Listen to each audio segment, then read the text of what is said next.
Population growth. Honours দ্বিতীয় বর্ষের ছাত্ররা সবাই কেমন আছো? আশা করি সবাই ভালো আছো। পরীক্ষা কিন্তু নিকটেই, পড়াশোনার ক্ষেত্রে সবাই যত্নবান হোক। তো পপুলেশন গ্রোথ বিষয়টি কি? আমাদের সিলেবাসে পপুলেশন অধ্যায়ের 8ম অধ্যায়ের এটি একটি অংশ। পপুলেশন ডিস্ট্রিবিউশন অ্যান্ড গ্রোথ কথাটি লেখা আছে, সেটাই হচ্ছে পপুলেশন গ্রোথ, জনসংখ্যার প্রবৃদ্ধি। প্রাচীন যুগে জনসংখ্যা জানার কোনো অস্তিত্ব ছিল কিনা আমার জানার নাই, তবে 1965 সালের হিসাব অনুযায়ী সম্ভবত পৃথিবীতে প্রায় 3.3 বিলিয়ন মানুষ বসবাস করত বলে অনুমান করা হয়। নব্যপ্রস্তর যুগে যখন মানুষ প্রকৃতি থেকে খাদ্য সংগ্রহ করা শুরু করে এবং সঞ্চয় করা শুরু করে, তখন উত্তর আমেরিকায় শিকার বা সঞ্চয়কারী অঞ্চলে প্রতি বর্গ কিলোমিটারে 16 জন মানুষ বসবাস করত বলে অনুমান পাওয়া যায়। সে সময় কিন্তু অনেক কাল মানুষ অনুমান করে আর কি 16 জন ছিল। শেষ বরফ যুগের অবসান পর্যন্ত সম্ভবত 15,000 বছর পূর্বে জনসংখ্যার প্রথম তাৎপর্যপূর্ণ দ্রুত বৃদ্ধি হয়েছিল। এই ছিল মানুষের উদ্ভিদের চাষাবাদ এবং গার্হস্থ্যকরণের শুরুর ফলে, অর্থাৎ মানুষ তখন প্রাণী জীবন স্থায়ী বসতি স্থাপন করে এবং ছোট ছোট কৃষিপল্লী গড়ে তোলে। পাশাপাশি উদ্ভব ঘটে নব্যপ্রস্তর যুগের, এবং সেই সময়ই দেখা যায় যে জনসংখ্যা বৃদ্ধির প্রবণতা লাভ করে।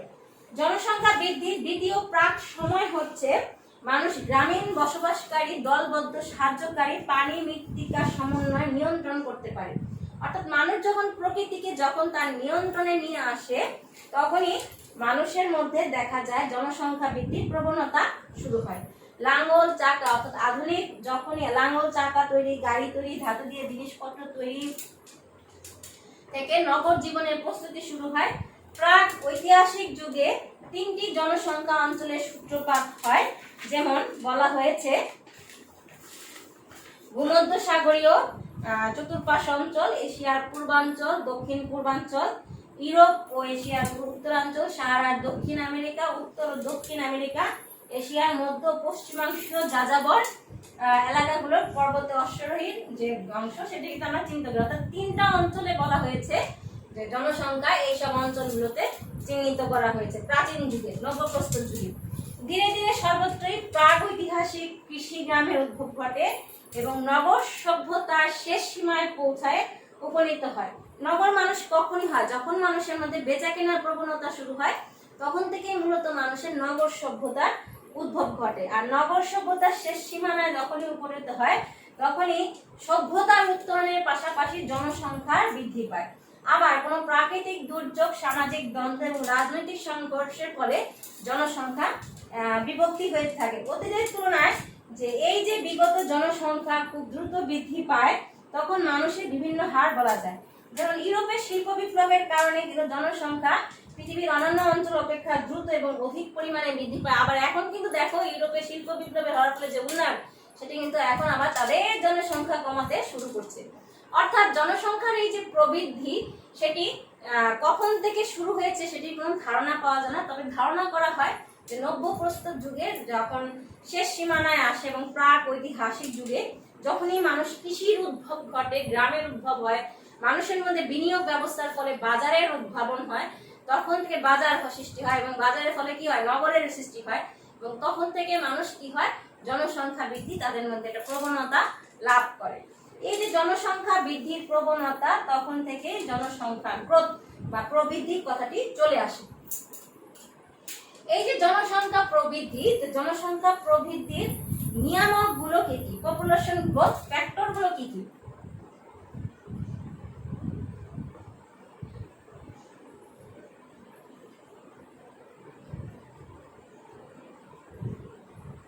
এটা হচ্ছে 1 নম্বর পেজ। কোন অঞ্চলে জনসংখ্যা বৃদ্ধি বলতে জনসংখ্যার পরিমাণগত পার্থক্যকে বোঝায়, অর্থাৎ কি ছিল এবং কি হয়েছে সেই বিষয়টাকে বোঝায়। কোন নির্দিষ্ট স্থানে জনসংখ্যা বলতে সাধারণত ওই নির্দিষ্ট স্থানে ওই স্থানের জন্মহার, মৃত্যুহার এবং স্থানান্তর প্রক্রিয়াকে বোঝানো হয়।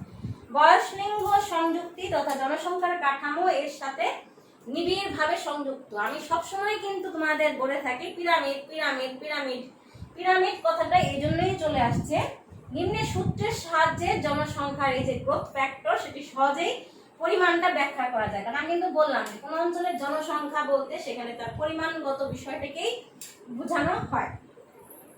এখানে দেখা হয়েছে একটি সমীকরণের সাহায্যে সেটাকে দেখা হয়েছে P2 = P1 + B - D + IM - OM। এখানে P2 হচ্ছে বর্তমান জনসংখ্যা, প্রেজেন্ট পপুলেশন। P1 হচ্ছে পূর্ববর্তী কোন নির্দিষ্ট সময়ে জনসংখ্যার পরিমাণ। আমি পাস্ট পপুলেশনও বলতে পারি।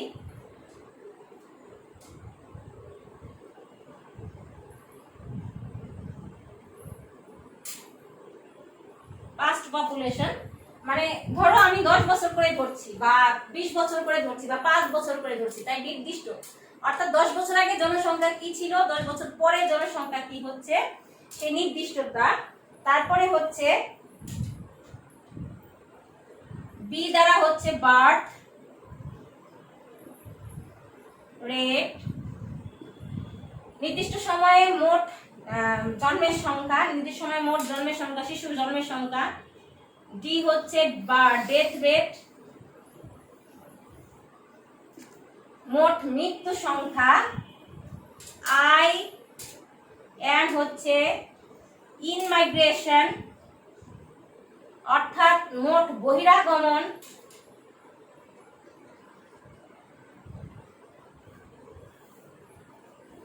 ও এন হচ্ছে আউট, ও এম হচ্ছে আউট মাইগ্রেশন,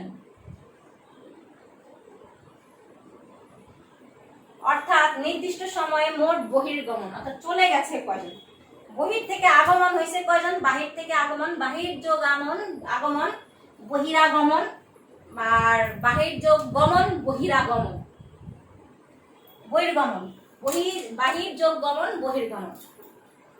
এই যে বিষয়, সেই বিষয়টির থেকে আমরা পপুলেশন ফ্যাক্টরগুলো বুঝতে পারছি যে কি আছে এখানে।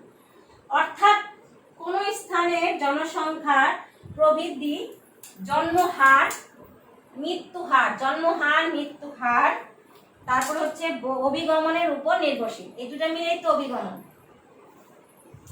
তাই না? এই দুটো বিষয়ের উপর নির্ভরশীল বুঝতে পারছি। এছাড়াও কিছু আর্থসামাজিক নিয়ামক আছে জনসংখ্যা বৃদ্ধির জন্য দায়ী, আমরা তার এখনই আলোচনা করব। তো প্রথমেই যে বিষয় সেটি হচ্ছে বার্থ, জন্মহার।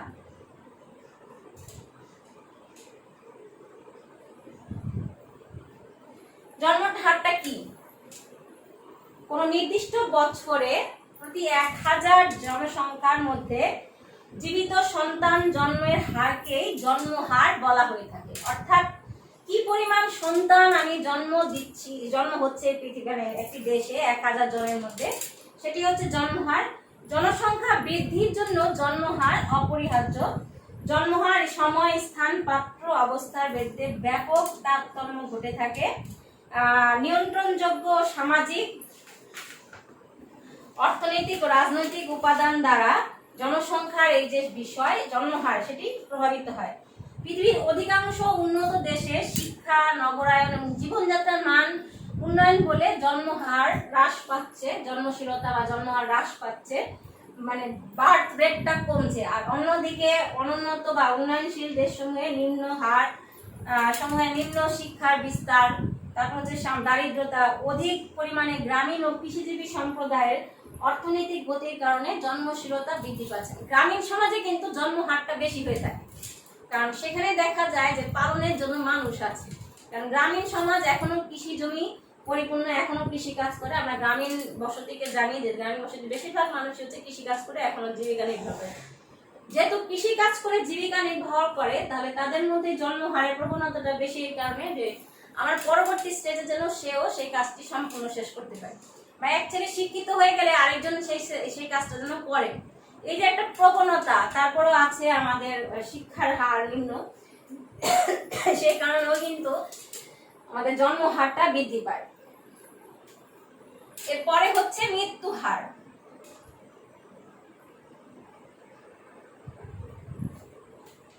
কোন নির্দিষ্ট বছরে, সাধারণত আমরা এক বছরেই ধরি, 1000 জনের মধ্যে মোট মৃত্যুর সংখ্যাকে বলা হয় মৃত্যু হার। অর্থাৎ 1000 জনে কতজন মারা যায় সেটাকে বলা হয় মৃত্যু হার। জনসংখ্যা বৃদ্ধির জন্য দ্রুত মৃত্যু হারের অবনমনকেই দায়ী করা হয়। অর্থাৎ মানুষ যদি বেশি বেশি মারা যায় তাহলে কিন্তু অবশ্যই সেখানে জন্মহার বৃদ্ধি পাবে। কারণ মানুষ যখন মৃত্যু হার বেশি হয় তখন কিন্তু তার মনে করে যে আমার ভবিষ্যৎ প্রজন্ম বলে কেউ থাকবে না, তাহলে অবশ্যই আমার জন্ম হারটা গ্রহণ করতে হবে। যে আমার যদি এ মারা যায় তাহলে আরেকজন থাকবে, এ মারা গেলে আরেকজন থাকবে। এই যে জন্মহার বৃদ্ধির প্রবণতা, সেই মৃত্যু হার অবনমনকে অর্থাৎ মৃত্যু হার কমে যাওয়াকে দায়ী করা হয়। উচ্চ মৃত্যু হারের কারণগুলো হলো অপুষ্টি, প্রাকৃতিক দুর্যোগ, মহামারী, ব্যাধি, খাদ্যাভাব, যুদ্ধ, দুর্ঘটনা। তবে আবহাওয়ার পূর্বাভাস, কৃষির উন্নতি, শিল্পায়ন, শিক্ষার উন্নয়ন প্রভৃতির কারণে এখন আমরা মৃত্যু হার কমাতে পেরেছি। কিন্তু মৃত্যু হারের কম উন্নত দেশগুলোতেই বেশি। সেখানে জন্ম হারের পরিমাণও যেমন কম, মৃত্যুর হারও তেমনি কম। আর এদিকে হচ্ছে তাদের মৃত্যুর হার কম হওয়ার কারণ হচ্ছে দ্রুত স্বাস্থ্য, উন্নত জীবন এবং স্বাস্থ্যকর পরিবেশ।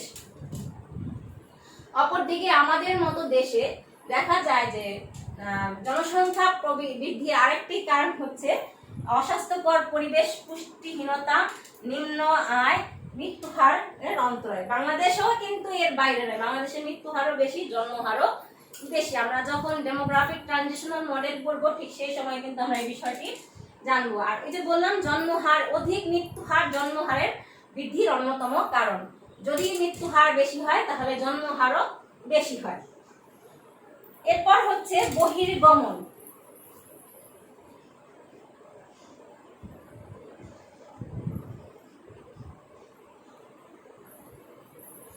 আউট মাইগ্রেশন, বাইরে চলে গেছে, আর বহিরাগমন, বাইরে থেকে আসছে। জনসংখ্যা বৃদ্ধির জন্য বহিরাগমন প্রভাব খুবই গুরুত্বপূর্ণ। এক দেশ থেকে অন্য দেশে গমনাগমনের মাধ্যমে যে বসবাস পরিবর্তন করাকে বলা হয় আন্তর্জাতিক অভিগমন। এভাবে এক দেশ থেকে আরেক দেশে, অন্য দেশে চলে যাওয়াকে বলা হয়ে থাকে বহির্গমন। অর্থাৎ আমি যে দেশে ছিলাম সে দেশ থেকে আমি চলে গেলাম, সেক্ষেত্রে বহির্গমন হয়। বহির্গমনের ফলে যে দেশে অভিবাসন হবে সে দেশের জনসংখ্যা, মানে যে দেশ থেকে যাবে সে দেশের জনসংখ্যা কমে যাবে। আর আমি যে দেশে যাব, অর্থাৎ যে দেশ ত্যাগ করব সে দেশের জনসংখ্যা কমবে, আর যে দেশে যাব আমি সে দেশের জনসংখ্যা বৃদ্ধি পাবে। সাধারণত আমাদের মতো দেশ, অর্থাৎ উন্নয়নশীল আর উন্নত দেশের মানুষেরাই উন্নত দেশের জীবনযাপনের জন্য যায়। তাই উন্নত দেশের জনসংখ্যা বহিরাগমনের ফলে বৃদ্ধি পায়। বহিরাগমন হচ্ছে ইনমাইগ্রেশন, সামাজিক বিবর্তন এবং প্রযুক্তিগত উন্নয়নের ফলে যে অস্থায়ীভাবে হলেও স্থানান্তর করে থাকে, সাধারণত অন্য দেশ থেকে আরেক দেশে চলে যাওয়াকে বহিরাগমন বলে। উচ্চশিক্ষা লাভই হোক বা চাকরি হোক কিংবা ব্যবসায়িক উদ্দেশ্যে হোক, মানুষ উন্নত বা পার্শ্ববর্তী দেশে সাময়িকভাবে গমন করলে ওইসব দেশের জনসংখ্যা বৃদ্ধি পায়। এতে দেখা যায় যে যেসব দেশতে গমন করে সেই অঞ্চলে জনসংখ্যা সাময়িকভাবে হ্রাস পায়। অর্থাৎ মানুষের তার চাহিদার জন্য যখনই অন্য দেশে যায়, তখন যে দেশে যায় সে দেশের জনসংখ্যা বৃদ্ধি পেলেও যে দেশ সে ত্যাগ করছে সেই দেশের জনসংখ্যা হ্রাস পায়। তাহলে আমরা বলতে পারছি যে যে দেশে এই চারটি বিষয় হচ্ছে জনসংখ্যা প্রবৃদ্ধির বা বৃদ্ধির অন্যতম নিয়ামক গুলোর অন্যতম বিষয়। এই বিষয়ের উপর ভিত্তি করেই কিন্তু আমরা জনসংখ্যা নির্ণয় করে থাকি একটি দেশে। জন্মহার, মৃত্যুহার, বহির্গমন এবং বহিরাগমন। এছাড়াও যে আর্থসামাজিক নিয়ামক গুলো পপুলেশন গ্রোথ ফ্যাক্টরের জন্য দায়ী, সেগুলো হচ্ছে বাল্য বিয়ে। আমাদের দেশ সাধারণত মেয়েদের প্রজনন ক্ষমতা হচ্ছে 15 থেকে 49 বছর বলে ধরা হয়। যেসব মেয়েদের বয়স 15 থেকে 16 তাদের প্রজনন ক্ষমতা দেখা যায় বেশি এবং সন্তান ধারণের সময়ও তারা বেশি পায় বিয়ের পরে। তো মেয়েদের বিয়ে 25 বছরের পরে হলে সন্তান সংখ্যা কম হয়। এই কারণে বলা হয়ে থাকে যে বাল্যবিবাহ কিন্তু পপুলেশন গ্রোথের জন্য একটি সামাজিক নিয়ামক। তার মানে এগুলো হচ্ছে আমাদের মূল এবং আর যেসব আর্থসামাজিক নিয়ামক দায়ী সেগুলোর মধ্যে প্রথমে সেটি হচ্ছে বাল্য বিবাহ।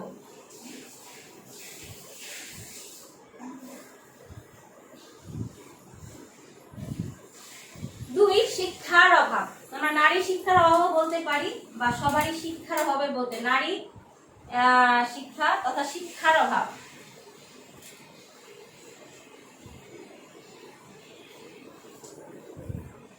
আমি এই কথাটা একবারে দিলাম, তুমি আলাদা করে লিখতে পারো তোমরা, কিন্তু আমার মনে হয়েছে যে শিক্ষা তথা নারী শিক্ষা কেন, সব শিক্ষারই অভাব, সবারই শিক্ষার অভাব। শিক্ষিত জনসংখ্যা জাতির জন্য আশীর্বাদ স্বরূপ, কারণ শিক্ষিত জাতি যখনই কর্মক্ষম দক্ষ হবে সে ওই অঞ্চলকে উন্নয়নের পর্যায়ে নিতে পারবে এবং উন্নত তার মন মানসিকতা হবে, তারা উন্নত জীবনযাপনে আগ্রহী হবে এবং সন্তান কম গ্রহণ করে থাকে। নারীরা যদি শিক্ষিত হয় তবে সামাজিক তথা অর্থনৈতিকভাবে স্বাবলম্বী হয় এবং তাই বেশি সন্তান ধারণ করতে তারা অনিচ্ছুক থাকে, কারণ পালন করার একটা ব্যাপার থাকে বাবা। এই কারণে শিক্ষার যদি হার বেশি থাকে সেক্ষেত্রে কিন্তু এই সমস্যার সম্ভাবনাটা হয় না। তো যাই হোক, এই হচ্ছে। এছাড়াও আছে ধর্মীয় কুসংস্কার।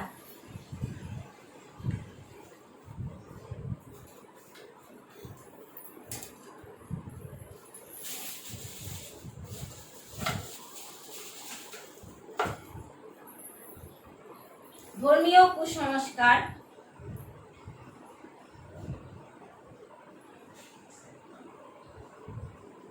আমি আর এটা ব্যাখ্যা নাই করলাম। বহু বিবাহ, এটাও ব্যাখ্যা না করি।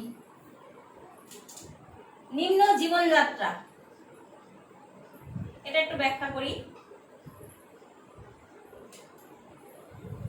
মানুষের সমাজে যেসব মানুষ নিম্ন জীবনযাত্রার অধিকারী হয় তাদের মধ্যে শিক্ষার হার কম থাকে, ইভেন তাদের মধ্যে বিনোদনের ব্যবস্থাটাও খুব কম। ইভেন গ্রামীণ সমাজ যদি থাকে, গ্রামীণ সমাজে যদি শিক্ষা কম থাকে তখন নারী যদি কর্মসংস্থানহীন হয় তখন সেক্ষেত্রে তাদের সন্তান সুষ্ঠু পরিকল্পনার জন্য এবং জনসংখ্যা নীতি গ্রহণ না করার জন্য জনসংখ্যা বৃদ্ধি পায়। ওই যে আমি বলেছিলাম যে কৃষি জমি হলে, কৃষকরা হলে কিন্তু তাদের কিন্তু একটা আগ্রহ যে সন্তান তাদের অধিক প্রয়োজন হচ্ছে, সেই ক্ষেত্রেই যারা নিম্ন জীবনযাত্রা গ্রহণ করে তাদের ক্ষেত্রে দেখা যায় জনসংখ্যা অত্যাধিক হয়ে থাকে। তাহলে বুঝতে পারছো, এছাড়া আরো অনেক আর্থসামাজিক নিয়ামক, যেমন অর্থের অভাব, বিনোদনের অভাব, তারপরে হচ্ছে কৃষি ব্যবস্থা, আমাদের গ্রামীণ সমাজ জীবন, এই যে বিষয়গুলো, সে সব বিষয়ে কিন্তু পপুলেশনের আর্থসামাজিক নিয়ামক হিসাবে কাজ করে। তাহলে বুঝতে পারছো যে পপুলেশন গ্রোথ ফ্যাক্টরের মূল বিষয়গুলো হচ্ছে আমাদের জন্মহার, মৃত্যুহার, বহিরাগমন এবং বহির্গমন। এই চারটির উপর ভিত্তি করে হচ্ছে একটি দেশের জনসংখ্যা নির্ধারিত হয়। আর আরো অন্য যেসব আর্থসামাজিক কারণ সেগুলো হচ্ছে এই বিষয়গুলো। তো ছেলেরা আজকে এই পর্যন্ত থাকো, ভালো থাকো, সুস্থ থাকো।